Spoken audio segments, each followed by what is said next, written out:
Ill Nation, what's going on with you guys, man? It's Kid Illest Truth in the building, and today, man, we are talking about the Aramusha.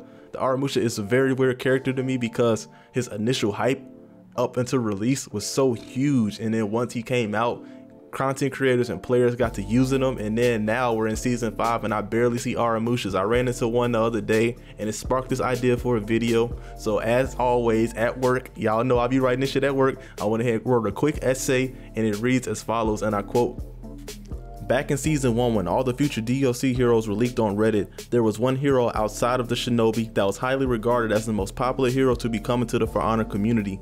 This hero was the Ronin, now known as the Aramusha, and for good reason. The Aramusha was based on the Japanese Ronin samurai that were either abandoned by the sensei or made the choice to leave on their own accord to follow a life of mercenary work that their house would otherwise forbid. I mean, this idea alone could get any hype train rolling. Playing as a badass rogue samurai is any anime fan's dream, and their dream would soon become a reality when in season 4, the Ronin, aka the Aramusha, was officially announced alongside the Huntress, now known as the Shaman. Paired with dual blades and a straw hat to match, the Ronin hit the For Honor battle scene running, and the hype train couldn't get any bigger. Every content creator had him as their pick as the best DLC hero in season 4, and it made complete sense. I mean, how could a dual blade rogue samurai not have a crazy kit and playstyle? I mean, unfortunately, we would soon find out that our collective top pick would turn out to be a very fast but predictable hero with a surprisingly controlled moveset. Looking at the Aramusha's kit, you will find a heavy array of tools and mix-ups that sound really good on paper. He's able to utilize a vast number of soft feints and cancels, which allow him to keep the opponent guessing. So with him being a heavy hybrid, he also has an all block option, which on successful blocks give him an array of options to punish your opponent.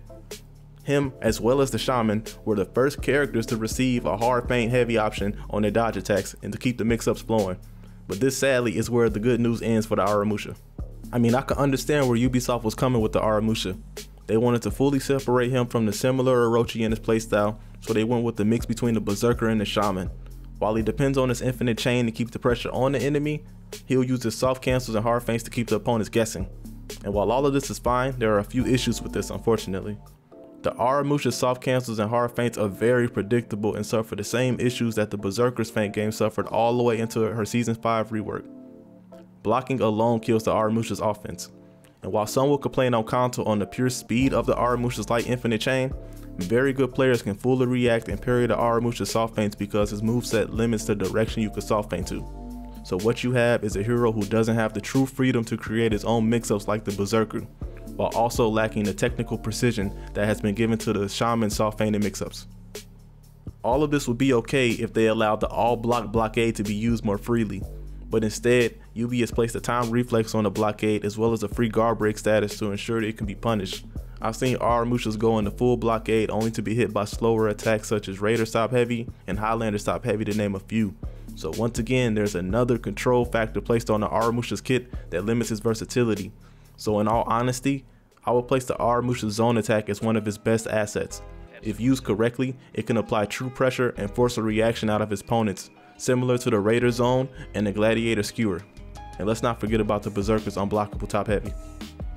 So all in all, I don't believe the Aramusha should receive a full rework, but I do believe they should work on his numbers and lift some of the limiting factors on his kit to give him a few more options to truly become what so many players are hoping for.